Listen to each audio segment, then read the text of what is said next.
जब doctor Shawn George के दिल की धड़कनें 85 मिनट तक रुकी रहीं, सभी डॉक्टर्स ने कहा कि वह मर चुके हैं। उनका ब्रेन, लिवर, किडनी और सारे इंपॉर्टेंट ऑर्गन्स फेल हो चुके हैं। उसी समय उनकी पत्नी, जो खुद एक डॉक्टर थी, डॉक्टर शॉन जॉर्ज के बेजान शरीर की ओर बढ़ती है और उसके ठंडे हाथों को पकड़कर सर झुकाकर एक छोटी सी प्रार्थना करती है।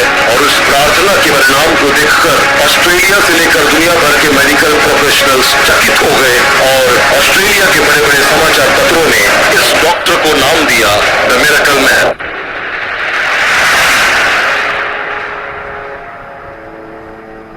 आप सबको जय मसीह। आज की इस गवाही में यीशु नासरी की मृत्युंजय सामर्थ को चखने जा रहे हैं आप। इस गवाही में ऐसे ऐसे सवालों के जवाब मिलेंगे जो अक्सर लोग आपसे पूछा करते हैं। यह गवाही तो नास्तिकों को भी सोचने पर मजबूर कर देगी, क्योंकि आज की गवाही के साथ साथ मैं ऐसे साक्ष्य भी रखने वाला हूं आपके सामने जिन्हें देखकर आज आपका विश्वास ऊंचाइयों पर पहुंचेगा।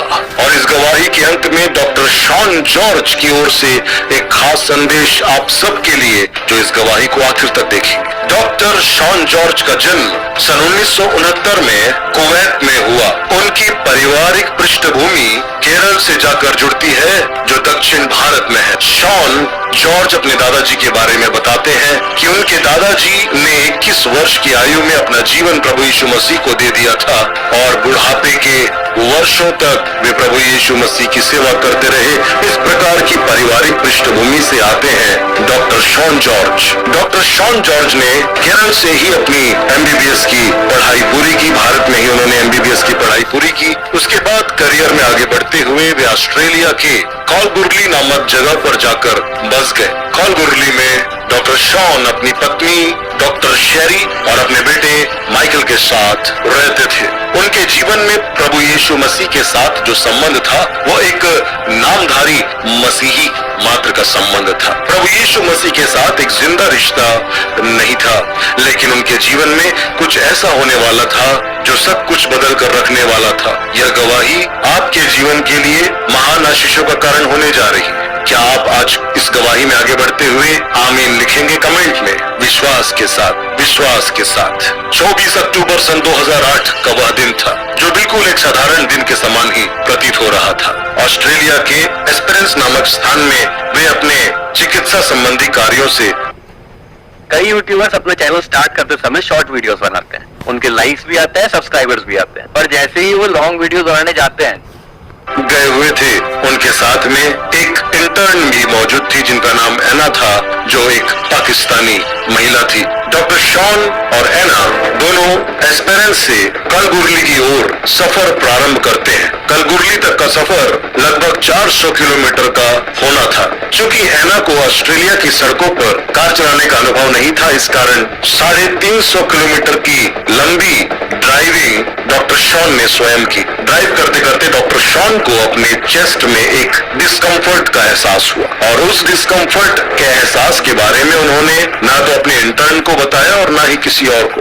उन्होंने सोचा कि शायद मेरे नाश्ते में कुछ गड़बड़ थी, इस कारण मेरी छाती में मुझे जलन सी महसूस हो रही है। लेकिन 350 किलोमीटर ड्राइव करने के बाद उन्होंने अपने इंटर्न को बताया कि मेरे चेस्ट में मैं डिस्कम्फर्ट महसूस कर रहा हूँ। है ना, उनकी इंटर्न तो बहुत ज्यादा डर गई, क्योंकि वे ऑस्ट्रेलिया के ऐसे सड़कों से गुजर रहे थे जहाँ पर दूर दूर तक कोई सहायता दिख नहीं रही थी। और फिर डॉक्टर शॉन ने अपने इंटर्न से कहा कि मेरी नाड़ी चेक करो, नब्ज चेक करो। नब्ज तो बिल्कुल नॉर्मल थी, लेकिन उन्हें पता था कि कुछ तो गड़बड़ है। उन्होंने अपनी पत्नी शेरी को फोन किया और कहा, शेरी, मुझे अपने हार्ट में डिस्कम्फर्ट महसूस हो रहा है, चेस्ट में बहुत ज्यादा डिस्कम्फर्ट महसूस हो रहा है, कुछ तो गड़बड़ है। उनकी पत्नी ने उनसे पूछा, शॉन, क्या आप हॉस्पिटल तक ड्राइव कर पाएंगे? मैं यहाँ पर हर एक सीनियर डॉक्टर से बात करके व्यवस्था करके रखूंगी, आप शीघ्र आ जाइए। डॉक्टर शॉन ने हामी भरी, वे निकल पड़े। लेकिन रास्ते में अचानक ही डॉक्टर शॉन को एक धीमी सी आवाज अपने हृदय के भीतर सुनाई दी। ऐसा लग रहा था जैसे वह आवाज कह रही हो कि जिस स्थान से तुम इस वक्त गुजर रहे हो वह स्थान कंबालजा है, और इसी कंबालजा नामक स्थान में एक छोटे से क्लिनिक में तुरंत पहुंच जाओ। पवित्र आत्मा की उस धीमी सी आवाज को अक्सर हमने सुना है। डॉक्टर शॉन ने भी उस धीमी आवाज को फॉलो किया और वे पहुंच गए कंबालजा नामक उस छोटे से टाउन के छोटे से क्लिनिक में, जहां पर डॉक्टर डॉक्टर साहब लंच करने गए हुए थे और उस छोटे से क्लिनिक में केवल नर्स और एक रिसेप्शनिस्ट थी। डॉक्टर शॉन ने उस नर्स से कहा, अपना परिचय देते हुए, कि सिस्टर, मेरे चेस्ट में बहुत डिस्कम्फर्ट है और मैं चाहता हूं कि तुरंत मेरा ईसीजी किया जाए। डॉक्टर की अनुपस्थिति में नर्स ने हामी भरी और ईसीजी की गई। ईसीजी रिपोर्ट्स को नर्स ने डॉक्टर शॉन के हवाले किया। जैसे ही डॉक्टर शॉन ने अपनी ईसीजी